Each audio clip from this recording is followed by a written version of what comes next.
Welcome everyone to episode 5.1. Hello Max. 5.1 because I did a couple of episodes and realised they were rubbish on their own, so we're making 2 into 1. 5.1 makes sense.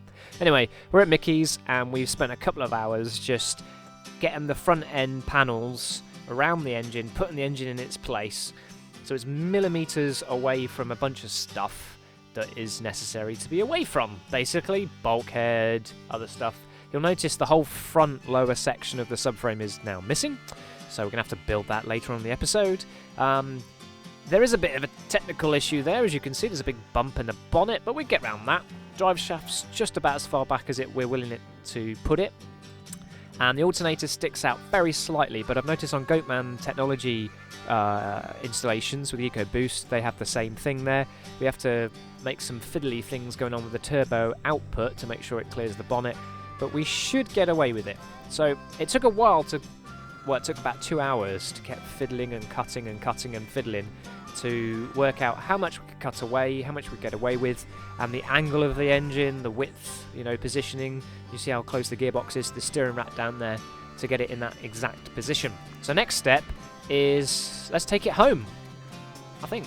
So we're back at Piggy Power headquarters and excited to reveal that Kev is once again back here. Well, actually it's the first time that Kev has actually been here, and it's not even slightly finished. So it's a bit of a...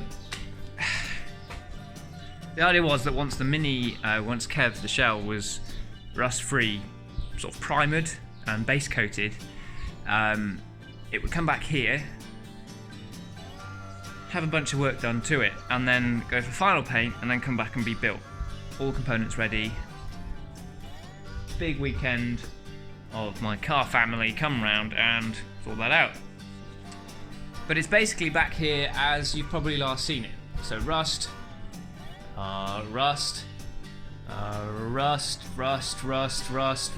pieces missing, lots of pieces need welding in. It's a mess, basically. I am very disheartened, if I'm honest, because I can just see this thing sitting here and me bodging it and trying to make it happen because it hasn't been happening. However, it has been sat outside for a month in all that rain. So this is October now, and basically end of September, October was just chucking it down rain here. So it's been outside with some tarp over it, which hasn't helped. So let's just put those things aside. It's now in the dry. It's now here that when I have an hour at the end of the day, I can just come out. I'm in the dry, sort of. I need to get some tarp up there because there's birds that just poop straight down on me and on my stuff. And the engine's here. So the last time you saw this, we took the engine over to Mickey's and now it's come straight back, effectively. About half a dozen times I went over. We got this all level on a dolly, and then got the engine on a dolly, put that in place, got it all bolted, sort of screwed into place so that it was exactly where I need to do. So we could just slide it in and out and then make the front subframe. And about half a dozen times it happened because the dolly was moved, the Mini was moved, it changed height, changed level, it fell off. So on this surface here, hopefully, we're going to set this up today and have it that it will just roll in and roll out. Not quite as good as Bad Obsession Motorsport, but something like that. So I can just roll it in, do a bit of subframe, roll it back out again, check everything's good, and build this subframe up at the front here. Then the subframe will go off, get powder coated along with the rear subframe. Then I can get on with doing some rust work if Mickey isn't ready for it. Max Attack is actually bodywork trained, so he can give me a hand with that. And there's other bits we can get on with, making the pedal box across as well, stuff like that. Anyway, there's so much to do here, I could sit here and just cry. So I'm going to get on with it. I'm going to turn the Mini round, I'm going to get the engine in place on its dolly here, make sure it's all safe and it's not going to move around with the wheels, make this thing happen. The new engine dolly, one wheel's gone a bit kinked, but they are new and improved. So that's working great because I can just move it around the workshop, which is pretty awesome. Can even get another car in here with this car in here. So we've come across some niggly issues. That's a niggly issue. So we're going to have to make a custom arm here. But we made some progress today. So we made this main chassis leg that comes forward, hooks up and is going to connect to there. I'm not actually making anything solid yet, because as soon as you weld this front piece in to this and to there, you can't get the engine out. So up here, just about there's going to be a slot made and a joiner going to be put in there, so the whole front end of the chassis the subframe I should say, will come apart. We've got our little cutout done now, welded in and strengthened for the exhaust that will be going down there. And then on this side we have welded this in on this edge, and then it flaps around and hooks there. And I need to go and get the pipe bender tomorrow. We're going to run a pipe from the bottom there. That's just Ziggy looking. Really, Ziggy? Really, right now? So it's going to be braced from underneath up to there, and then braced from up here down to there, and then there'll be a joiner just here. And we're utilising some of the original subframe at the front to keep in mounting places in the right place to help my calculations. I'm using this subframe, which is nice and square, taking loads of measurements to triangulate points on here to make sure that obviously it's not twisted that way or that way to affect the geometry. So again, I don't know how they get around this, because gearbox, we can't go further up, we can't go further back, we can't go forward, but the suspension immediately fouls gear linkages and the end plate. So the only way we're going to be able to do that, they must use a custom arm, and I'm going to have to make a custom arm here. So it'll have a tube coming out here, we'll triangulate there, maybe just stick a small tube underneath. So basically there'll be a sort of cutout, if you like, on the arm, so it can travel up. Now they don't have much travel, but it's contacting on full droop, so there we go. And we can't cut the end of the gearbox off, obviously, or the gear linkages. I did have a look at the plate, it just doesn't work. Here's the plan for the subframe. So this has taken us a few hours today to get the engine all level, in place, and then make up this plan. So on the offside, we'll have a tube coming basically almost straight to the front, and we'll have a joiner there. And then this tube coming across here, square tube, we'll have round tube coming from underneath and above to support that. And then of course it'll be braced from the upper wing. Now I'm going to actually reinforce here the sort of chassis section here of the inner wing. It's kind of up there, that area there. I'll reinforce that from behind, so we'll have some proper bolts going through there, some M8s or M10s, but they'll bolt in, bolt out. So effectively this whole section here will come away. The supports up to the engine will remain. I don't want them to be unboltable that direction, but the engine then can just come forward basically if we take this section out from there forwards. So that's how that's going to work. Suspension arms are fine. And then down here we on the other side, the near side, gearbox is here, drive shaft. We'll have a piece doing the same thing. It's got to come down and then kink up, so that's fine. We can triangulate and reinforce that and all that. It's fine.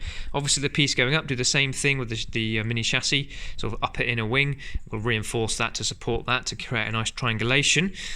Now that's all good. That would support probably suspension, but of course we're supporting the engine. So we're going to have a brace down there, and that'll be of this rectangular tube. And then we'll have a tube going over. It'll be a bit of a funny bend this. Round and over, and then we'll probably triangulate here somewhere, and then we'll have a join in this tube somewhere up here, because this whole front end, this whole section here, that bit there will come away like that to get the engine out if necessary in the future. And then we'll have an engine mount or gearbox mount here slightly facing forward, and this one quite very much facing back, as it were, so that the engine mount on the engine side will support a lot of weight, and this side will support gearbox, but also it will stop the rocking. So if you just had mounts hanging like that, the engine would obviously rock when you accelerate and move around. And considering we've got about 4mm clearance there and about 2mm clearance here, we need all the mounts we can to stop it moving around. And then the arm, as I say, will have this cut out here where the original one was, ... little bend in it. Basically, it's adjustable, so we'll get the geometry right once it's sorted. So that's the plan. I'm sorry there's not really much to show you of my terrible technical drawings, but this has taken me almost a whole afternoon just to sort of work out these drawings and where the problems are, and holding plates in place with bits of wood and that to see how it's all going to work before committing, really. Okay, so that's the plan. What I do now is, so add 2 holes here for the engine mount, and then 2 nice, decent sized, like rubber bushings. I can't remember what they're for now. It's like a Land Rover chassis with a metric thread. So I'm quite pleased with what I've been able to attain, because I'm not using a pillar drill and no, mills or anything. But I've got the holes. I've just improved, or tried to improve my skills with hand stuff. Just a drill and some good drill bits. And I've been quite pleased, basically. It sounds a bit full of myself, doesn't it? But when I did the race tractor, I was using cheap drill bits and like electric drills that weren't powerful enough, burn the bushes out, and holes would be all over the place and nothing would match up, and I'd be enlarging the holes like 5 times bigger than they needed to be just to get the bolts to match up. And this, I've done these 2 plates separately because of, well, just because of having to sort of reverse engineer it, and they just match up perfect. I'm going to run a piece of metal, a very thin piece of metal, standing up around the outside of this piece, at least along one side, and that gives it that strength to stop bending like that.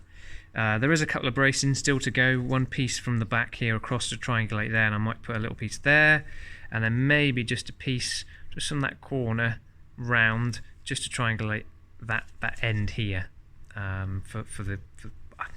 It's pretty decent, I think. I've got a gusset there, main bar coming down, and the energy then going down into there's a mount there, and I'm going to continue the tube at the bottom underneath.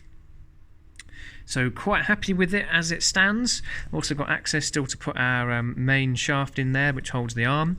So I've made sure of that. There's also access for that, and there is actually also access for that if needs be, but probably if I had to maintain any of this, I'd probably just take the front end of the car off.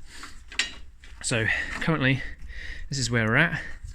We're having, the brace bars will be braced again at the top there, and then that means this gearbox mount is attached by a little standout plate there. We had to stand it out slightly because of the cone inside, and then this plate that goes across there like that.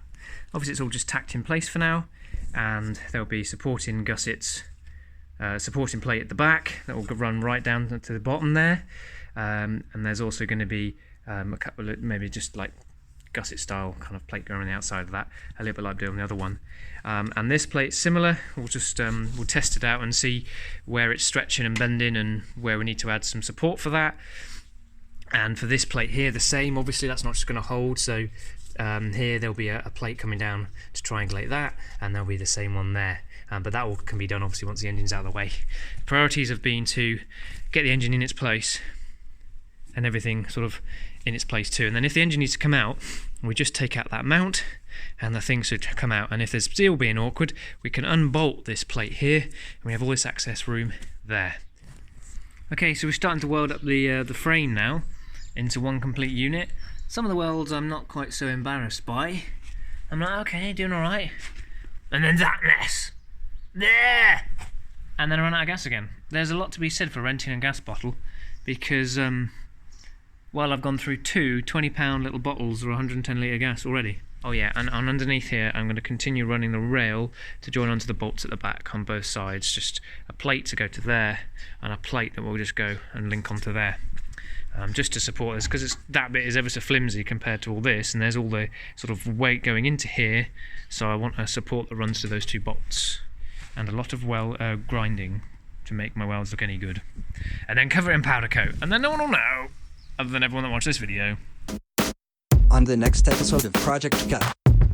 Isn't she lovely? You're an animal, you know that?